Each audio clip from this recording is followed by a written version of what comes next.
Hi guys, आपका अभी सितंबर में एसबीआई पीओ का नोटिफिकेशन एक्सपेक्टेड है। एसबीआई जे का भी 1 से 2 महीने में आ जाएगा। एंड आईबीपीएस पीओ का तो ऑलरेडी आपका स्केड्यूल है, जो कि आपका 30 नवंबर को मेंस होगा उसका। आज के टाइम पे करंट अफेयर्स बहुत बहुत बहुत इंपॉर्टेंट सब्जेक्ट है। हमेशा से ही करंट अफेयर्स और इंग्लिश दो ऐसे सब्जेक्ट थे जो कि काफी एक तो स्कोरिंग भी होते हैं। आप अगर अच्छे से इसको कर ले गए तो इसमें काफी स्कोर कर सकते हैं। एसबीआई पीओ की बात करूं तो वो तो सिर्फ डिपेंडेंट ही आपका करंट अफेयर्स में है, जीए में है और इंग्लिश में है, क्योंकि उसमें जीए 60 मार्क्स का आता है और इंग्लिश 40+50 करके 90 मार्क्स का इंग्लिश आता है उसमें। तो इंग्लिश और जीए आई थिंक ये दो सब्जेक्ट्स में आपको काफी वर्क करना चाहिए अगर आपको पीओ निकालने का आपका सपना है। तो कोई बैंक एग्जाम टारगेट कर रहा है तो आई एम अज्यूमिंग कि वो एसबीआई पीओ तक का टारगेट तो करता ही होगा। ओके, मेरे को करंट अफेयर्स में एनीवेज बहुत सारे डाउट्स आ रहे थे। एक तो कितने महीने के कवर करने, आपको सोर्स कौन सा होना चाहिए और इंपॉर्टेंट टॉपिक्स, मतलब रिटेन नहीं होता, रिटेंशन में बहुत प्रॉब्लम है। तो मैं आपको कुछ इंपॉर्टेंट टॉपिक्स बता देती हूँ। अगर आप ये टॉपिक्स ही अच्छे से कर लोगे ना, गारंटीड है आउट ऑफ 40 आपके 15+ मार्क्स इजीली आ जाएंगे, 20 मार्क्स आ जाएंगे, क्योंकि मेरे आए हैं। मैंने 14.75 something last year IBPS PO में स्कोर किया था और लास्ट ईयर में करंट अफेयर्स अच्छे से नहीं करके गई थी, इसीलिए मेरा last year overall final selection नहीं हुआ। लास्ट चीज की स्टैटिक बैंकिंग अवेयरनेस करना है कि नहीं करना है, तो कहां से करना है मैं आपको बता दूं। जो हमारा बैंक एग्जाम्स है मेंस में आपका अब स्टैटिक बैंकिंग अवेयरनेस पूछना ना के बराबर कर दिया। एक दो क्वेश्चन पूछेगा तो पूछेगा, उसके लिए आपको इतना सब अभी पढ़ने की जरूरत नहीं है, वो इंटरव्यू में आता है, इंटरव्यू के टाइम उसको कवर करेंगे। तो जो आपका बैंकिंग अवेयरनेस का क्वेश्चन है स्टैटिक वाला, उसको अभी ना करें, उसका टेंशन ना लो। अगर वो कवर करना होगा कर लेना, एक आध पीडीएफ, उसकी कितनी पीडीएफ आपको मिल जाएंगी, 10 12 15 पन्नों की, और वही अच्छे से कर लोगे तो वहां से आपका कवर हो जाएगा। हाउ मेनी मंथ्स, तो आपका एग्जाम जो है आईबीपीएस पीओ का तो नवंबर में है, आपको अगस्त से स्टार्ट करना है। अगस्त, सितंबर, अक्टूबर और नवंबर, ये 4 महीने आपको आईबीपीएस पीओ के लिए अच्छे से करना है, जिसमें लास्ट के 3 महीने बहुत इंपॉर्टेंट हो गए। मतलब अभी सितंबर चल रहा है, अभी से डे 1 से अच्छे से करना स्टार्ट कर दो तो आपके 3 महीने तो अभी कवर हो जाएंगे, सितंबर, अक्टूबर और नवंबर। और 30 नवंबर को एग्जाम है तो नवंबर आपको पूरा अच्छे से कवर करना है, कम से कम 24-25 नवंबर तक अच्छे से करके चलना है। और जो है आपका अगस्त भी कर लोगे तो बेस्ट रहेगा। आपका एसबीआई पीओ मेंस जो कि शायद दिसंबर में हो सकता है, तो आपको दिसंबर तक ये चीज कवर करनी पड़ेगी। तो आपको हाउ मेनी मंथ्स का यही आंसर है, last 3 to 4 months are more than sufficient for bank exams. आपको इससे ज्यादा इवन 6 महीने का भी अब नहीं पूछता, लास्ट के 3 से 4 महीने करोगी तो बेस्ट है। रिटेंशन का जो इशू आ रहा है, रिटेंशन के लिए मैं आपको एक चीज सजेस्ट करूंगी कि प्लीज एक ही सोर्स फॉलो करें। ज्यादा है तो आप 2 सोर्स फॉलो करो, मतलब पढ़ने के लिए तो आप एक ही सोर्स फॉलो करो, एक अच्छा सोर्स लो और पढ़ो उसी से, रिवीजन बार बार करो। 10 अलग अलग सोर्स फॉलो करने से बेटर है एक सोर्स को 10 बार पढ़ा जाए। अभी आपका स्मार्ट किडा में 25% का ऑफ चल रहा है, तो अगर किसी को अभी ये मॉक ड्रिल लेना है तो आप स्मार्ट किडा का मॉक ड्रिल ले लो। लास्ट वीडियो में मैंने आपको बताया था तो बहुत लोग पूछ रहे थे मैम ये क्या है मॉक ड्रिल। मॉक ड्रिल आपका स्मार्ट किडा का करंट अफेयर्स के लिए वो लोगों ने डिजाइन किया है और अब आपको 6 महीने का भी अवेलेबल हो जाएगा। अगर आपको पूरे साल का नहीं लेना, आप 6 महीने का ले सकते हो।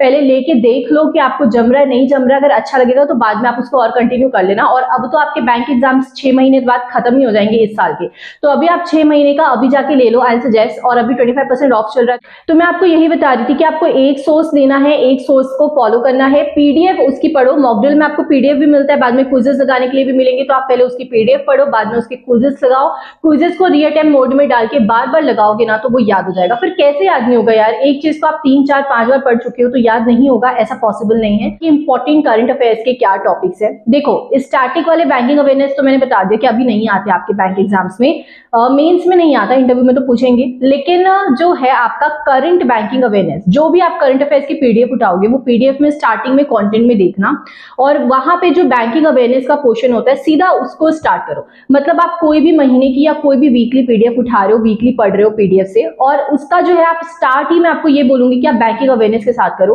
क्योंकि वो बहुत इंपॉर्टेंट है। SBI in news, SBI related कुछ भी हो रहा है तो आरबीआई इन न्यूज, ये बहुत इंपॉर्टेंट है। आरबीआई कुछ भी कर रहा है, कुछ भी आरबीआई लेके आ रहा है या आरबीआई का कोई इंडेक्स आ रहा है, कुछ भी है तो वो बहुत इंपॉर्टेंट है। तो आपको बैंकिंग अवेयरनेस बहुत अच्छे से पढ़ना है। अगर आप बैंकिंग अवेयरनेस ही बस अच्छे से पढ़ लोगे ना तो आपके 10 12 13 मार्क्स तो आपके शॉर्ट यहीं से आ जाएंगे, बिकॉज बैंक एग्जाम से यहाँ से बहुत क्वेश्चन आते हैं। इसके अलावा नेशनल अफेयर्स हो गया, इंटरनेशनल अफेयर्स हो गया, ये भी बहुत इंपॉर्टेंट है। नेशनल में आपका जो है नेशनल में हर तरह की चीज, अगर नेशनल लेवल में किसी का अपॉइंटमेंट हुआ है, नेशनल अवार्ड्स किसी को कुछ मिल रहे हैं नेशनल लेवल पे, या कोई गवर्नमेंट स्कीम आई है, मोदी जी का कहीं विजिट रहा है, कोई इंपॉर्टेंट रहा है, या कोई इंपॉर्टेंट पर्सन विजिट किया है, तो ये सब कुछ नेशनल अफेयर्स में आएगा और ये बहुत इंपॉर्टेंट है। इंटरनेशनल लेवल पे आपकी इंडेक्स बहुत ज्यादा इंपॉर्टेंट होती है। इंटरनेशनल लेवल पे जो कोई बाहर की ऑर्गेनाइजेशन एक इंडेक्स निकालती है, और जैसे हंगर इंडेक्स हो गया, ग्लोबल हंगर इंडेक्स, तो इस टाइप का जो है ये बहुत इंपॉर्टेंट होता है। ये आपको अच्छे से पढ़ना होता है। टॉप 5 सिटीज, बॉटम की सिटी,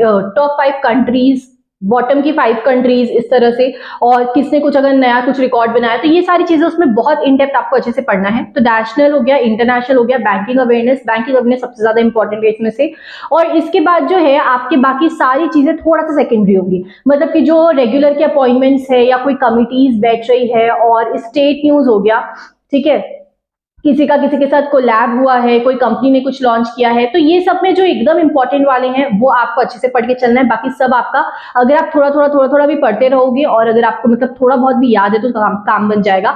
ऑब्ituaries हो गया, इंपॉर्टेंट डेज, ये सब उतना इंपॉर्टेंट नहीं है। और स्पोर्ट्स में भी उतना इंपॉर्टेंट नहीं आता। स्पोर्ट्स में इंपॉर्टेंट वही वाले हैं, जैसे अभी आपका ओलंपिक्स हुआ है, वो काफी इंपॉर्टेंट रहेगा, पैरालंपिक्स इंपॉर्टेंट रहेगा, क्रिकेट से आता है, क्रिकेट का अगर कोई भी रहा है, या कोई इंपॉर्टेंट पर्सन रिटायर हुआ है, तो वो सब आपको अच्छे से देख लेना है। ऑब्ituaries डेज में भी आपका ये है कि जो इंपॉर्टेंट डेज है, जो कोई एकदम से मतलब अभी बना है, पिछले एक आध साल में कोई इंपॉर्टेंट डे आ गया है, या किसी इंपॉर्टेंट पर्सन की डेथ हुई है, तो ये सब बहुत अच्छे से आपको करना पड़ेगा। और एक चीज है बजट। अभी बजट का मुझसे पूछ रहे थे लोग कि मैम फरवरी वाला बजट पढ़ना है कि अभी वाला बजट पढ़ना है, जो न्यू गवर्नमेंट के बाद आया है। तो आपको अभी नया वाला बजट तो अच्छे से पढ़ना ही है, जो नई गवर्नमेंट के बाद आया है। और जो फरवरी वाला बजट है वो आप उस टाइम पढ़े होगे तो ठीक है, अभी नहीं पढ़े होगे तो आई डोंट थिंक कि अब वो इतना इंपॉर्टेंट है, बिकॉज अभी वापस से बजट रिन्यू हुआ है, तो अभी वाला बजट बहुत इंपॉर्टेंट होगा।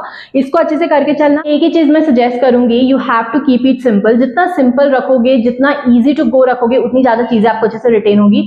मैं क्या करती हूँ, मैं ना पीडीएफ को प्रिंट आउट करके निकाल लेती हूँ, और मैं प्रिंट आउट वे में ही उसको पढ़ती हूँ, और जो जो मुझे इंपॉर्टेंट लगता है उसको हाईलाइटर से मार्क करती चलती हूँ, ताकि मुझे रिविजन करने में आसानी हो। अब अगर मैं उसको मार्क करती चल रही हूँ, तो समवेयर वो मेरा नोट्स बनता चल रहा है, क्योंकि मैं हैंड रिटन नोट्स नहीं बनाती, I don't waste that much of time. तो मैं वही करती हूँ कि मैं उसको प्रिंट आउट करके निकाल लूँ, एंड प्रिंट आउट करके उसमें हाईलाइट कर करके नोट्स बनाओ। तो जो जो मैंने हाईलाइट कर रखा है वो बहुत इंपॉर्टेंट होता है। फर्स्ट गो में जब मैं पढ़ती हूँ तब हाईलाइट नहीं करती, क्योंकि तब हमको नहीं समझ आ रहा होता क्या इंपॉर्टेंट है क्या नहीं है। सेकंड रिवीजन लेती हूँ तब मैं उसको हाईलाइट कर लेती हूँ, और हाईलाइट करने के बाद अब वो मेरा नोट्स जैसा बन जाता है। फिर एग्जाम टाइम भी मैं बार बार उसी को रिविजन करने का ट्राई करती हूँ। इसके अलावा क्विजेस लगाती हूँ जितने हो सके, बहुत सारे क्विजेस, क्योंकि क्विजेस से ही क्वेश्चन के फॉर्म में आप प्रैक्टिस करते हो, तो वो चीजें आपको बहुत रिटेन होती है। And that's it for this video. Current affairs में बहुत डाउट आ रहा था, सो आई थॉट कि आप लोगों को बता दिया जाए। टेलीग्राम का लिंक डाल दूंगी, please join the Telegram, and end तक आयो चैनल सब्सक्राइब करके जाना। Will meet you in the next video. Thank you. कोई भी डाउट हो please comment below. Thank you.